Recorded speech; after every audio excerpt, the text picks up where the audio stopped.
things happen to you. Like, is it your house near Dover? Oh, yes. Yeah. Actually, I'm glad you brought that up, because I do rent my house. And if you're interested... To other people. I mean, she yes, owns to other people. And it's the nearest house to France, which is very important in this story. And it's £425 a week, and it sleeps 6 people for 7 nights. It's clean. Is there a cleaner? Yes, yes. Anyway, one day I got a call from the police, and they said, "Are you the owner of the gun emplacement?" And I said, "Yes." And they said, "Are you aware that it's been used as a drop for criminals to get rid of their drugs, or, you know, it's a drug drop." I believe that's the phrase. And I said, "Well, of course I didn't know. What do you mean?" And they said, "Well, people have rented it. They were a gang from Liverpool, I think. And they took my house, and they dropped the drugs in the bay, and there was a helicopter that came on the roof. It's a flat roof, you see. And they had cocaine. They had something like 13 million pounds worth of... What? No, it wasn't like a little thing. This was a massive... What? Massive. 13 million... Jesus Christ. Of cocaine. I've never taken anything. No, that was like wholesale. Oh, wholesale. Yeah. Listen, it's wholesale, of course. Well, of course, I was horrified, because I didn't know. I mean, I don't have anything to do with the people that rent it. No. I just take the money, you know. Got more. And I could get more for it, because it's really lovely, actually. But what was upsetting to me was when it was reported, of course, in the Daily Mail, all the people online said, "Oh, she must be in it. You know, she's part of the gang." Oh, what? yeah. And they were calling me Miriam Escobar. Proper Western. I mean, we see Tom Hanks gun-toting, which we rarely see. Well, I don't wear one. I am given one later on, so it's not like, you know, I'm not doing the rootin' tootin' kind of thing. But I ride a horse, and I drive a wagon, and I've discovered. So I'm not a rider per se, but I did learn.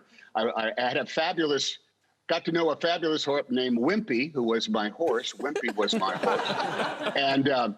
I don't know if anybody here has ridden a lot or made a Western. Emily has a couple of Westerns under her belt, as I recall. Emily, my darling, how are you? How are you? So wonderful to see you. It's good to see you. Emily Blunt. Do you know I'm about to do a Western? Like, next January, I'm doing a 6-part Western, and we were just discussing how allergic I am to horses, and I do every scene with a horse, you know. I'm going to be antihistamine up to my eyeballs. Do you have to kiss the horse? I do. Kind of Isn't that what happens in Westerns? You make out with your horse? You develop an affection for those beasts. You and Wimpy are very close. Every morning you throw your arms around Wimpy and say, "How are you, my darling little chestnut? I'm so nuts about you." Which you sort of have to do, because I have a feeling that horses, honestly, they would much rather live in a world without human beings climbing on top of them. Sure. Yeah. And they know the moment you climb on their back that you're terrible at riding. Like, I mean, I've been learning right now. I'm in London now rehearsing for it, and I go riding 3 times a week, and every time they give me a different horse to see, you know, how you fare. With one that's more sprightly or one that's less of a Ferrari. And I got on one the other day called Rusty. My God, it almost took off with me. It was terrifying. I couldn't walk the next day. Rusty did me in.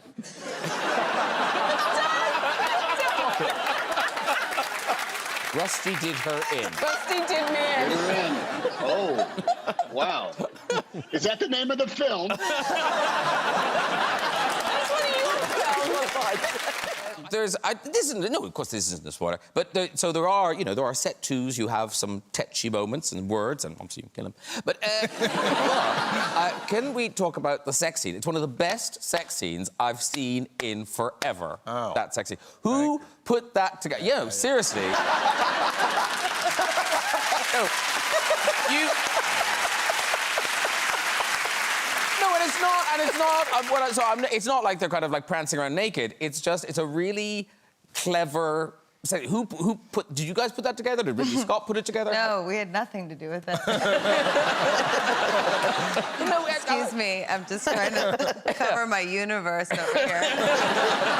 And of course, it's not just you in it. Other screen legends, Jeremy Irons. In the sex scene? No. Jeremy is in it. Jeremy was particularly good. He was great. He was behind the camera. Why are you having sex? I'd like to know. This is a breakthrough role for you, Jack, because an American accent. Yes. Yes. I was doing an American accent. What, in that clip? Yeah. Olivia! He was. I feel the Oscar buzz fizzling away. He was. No. I'm so sorry. I heard terrible. Yes, no. Yeah. It was good. It was Thank good. you very much. I heard it. I Yes. heard it. It was You good. see, what a lot of actors do when they do an American accent is they tend to just go for, like, one region of America and they commit to a single American accent. I decided with this role that I would take us on a tour around all 50 states. Sometimes in the same scene. I thought, why just do one when you can show off them all? So I would start the scene talking like I was from New York, and then all of a sudden I'm suddenly speaking like I'm a Cali girl, and by the end of the scene they're stopping me because it sounds like I'm from the Dukes of Hazzard. It went all over the place, but I thought, you know, just show off your skills. You were a bartender, and I just love the idea. You would be such a good bartender, Mark Ruffalo. Thank you. A generous... don't you know he'd do a generous pour? He would always do a generous pour, Mark Ruffalo. I would do a generous. Big heart. Yeah. Mostly because people would be like, come on, man. Really? But no, but didn't you... You had your own cocktail. I had the margarita.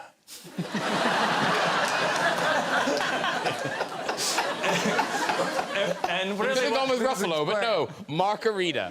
but I ended up having, you know, I'd start early and I'd have my Thursday night crowd. Yeah. Partially because, and I'm sorry, Sean McPherson, wherever you are, I gave away a lot of free drinks.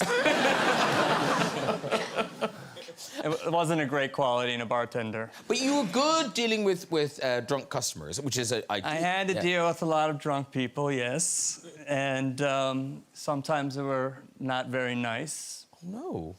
There'd be nights where I'd be up to my eyeballs in a-holes. I'm saying nothing. Should I keep going? I don't know What's that supposed to mean? What? Wait, what? What did I say?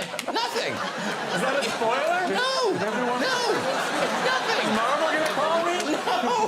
No. So, no, wasn't there a guy who wanted... wasn't there a drunk guy... Oh, I get it. Yeah.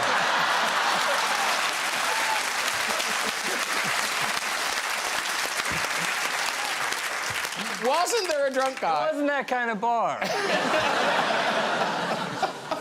Wasn't there a drunk guy who wanted sambuca? Yes, there was. Okay, so tell us about him. So occasionally, you would get someone who was so obnoxious, and it was the end of the night, and this guy came in, and he's like, all right, and he was wasted, and he was such an a-hole. And he's like, I want a Zambuca. I'm like, come on, man. You're doing okay. He's like, give me a Zambuca. And... Did he hit his knee like that? the bar. I thought, yeah. Give me a Zambuca. I'm like, okay. So I pour him the Zambuca. Light it! I'm not gonna light your drink, man. I don't like drinks. Okay, you wanna light your drink, you light your drink yourself. Light it! Okay. I light the drink. He takes it. And it goes all over his face, dripping down his face, blue flames everywhere. And I'm trying not to laugh. And he beats the hell out of himself to get it out. Give me another! Oh, sure thing. Want me to light it for you? Yes! same thing all over again. It was one of the greatest nights. I sort of like him for having another one. I love him. He walked out with like a flaming red goatee. That brings back a really painful memory. It was you? No.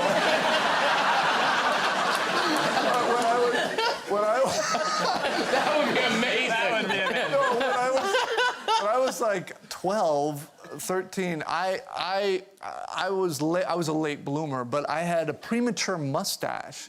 Like I had hair there and nowhere else, right? I mean my head, of course. And I was begging my dad, because kids were making fun of me, like, hey, your stash, swimmer, your mustache, you know. And so I was begging my dad, hey, can I please shave? And my dad was like, you're too young to shave, I'm sorry. But I I took matters into my own hand, and I borrowed some of my sister's Nair. Oh, no. And for those of you who don't know, it's like a chemical hair removal. We got it Imac, I think. Imac. Imac, yeah. Oh, okay, so I put it on my lip, but I left it on too long. So I had a burn mark. Just like the guy. Just like the guy. Only it was, you know, I had to then go to school, and everyone knew I had tried to take my hair up, and they're like, what the? So all these other names. So I'm sorry to relive that trauma, but I want to share that. So. Very good. I heard you talking somewhere, Zendaya, how your height difference makes those stunts more complicated. Thank you, Graham. I didn't say it. Zendaya said it. No, that is a good story. It's a good story. Well, you see, there's a particular stunt. I don't know if it's in this, but there's a, you know, Spider-Man swings us on top of a bridge, and he places me there. Oh, there you and are. That's the bridge. Yeah. That's the bridge. We eventually jump off of that. I You was look great. screaming. Yeah. So he's supposed to gently, you know, rest MJ on the bridge and walk away from her. Because of our height difference, I obviously, if we're on the same like Yeah, 'cause point, we were attached, weren't we we? were attached. I would land before him. My feet obviously hit the ground before he does. So, what would happen? Well, it's called a bottom mark, isn't it? And the bottom mark is it's a thing that they do in stunts that is basically designed to stop you shattering your kneecaps. Oh, yeah. So Zendaya would land, and I'm the superhero.